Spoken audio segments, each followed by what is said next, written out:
On the day of our wedding anniversary, I found out I was pregnant. I slipped through the rain to the private lounge where Daryl was spending the evening, wanting to surprise him. Outside the door, through the gap left ajar, I heard him talking with his friends about a surprise he had planned for our wedding.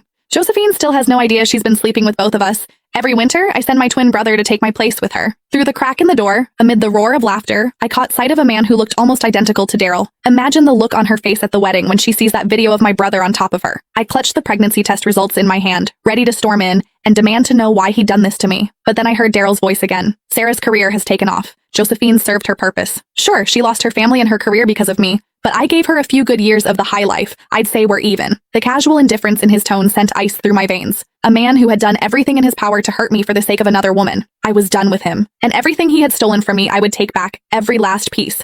Inside the private lounge, the men kept egging each other on. Come on, Daryl, you've lost 3 rounds of dice in a row.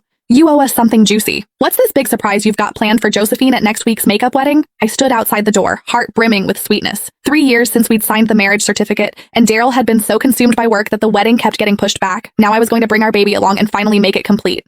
Ha! Bro, Josephine is such a fool. She has absolutely no clue you've got an identical twin brother. What do you guys think? If she finds out at the wedding that the man keeping her warm every winter was actually me, and then she sees our little bedroom video, will she lose it right there on the spot? The laughter inside swelled even louder.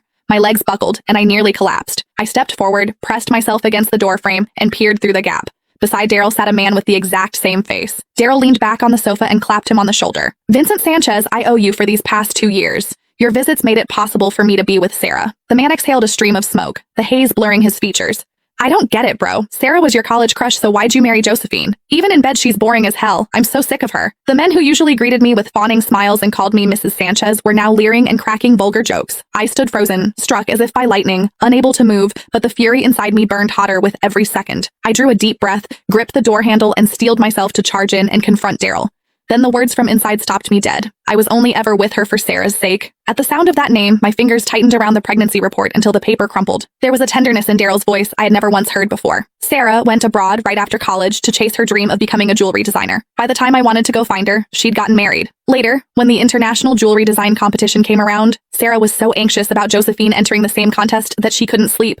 It broke my heart. I knew I had to help her. Gasps of admiration erupted around the room, everyone praising his devotion. I stood outside the door, and the memory of that accident years ago crashed over me. Cold sweat soaked through the back of my dress. The man on the sofa wore an expression of pride and tender indulgence. None of you would ever guess. I personally planned Josephine's car accident, so she'd miss the competition. Sarah sailed to victory using the designs I gave her. Josephine's so stupid. She even saw the winning piece afterward and said it looked familiar, but she never figured out I'd stolen her work. The only regret is that I accidentally killed her parents too. After that, I couldn't leverage their connections in the jewelry world anymore.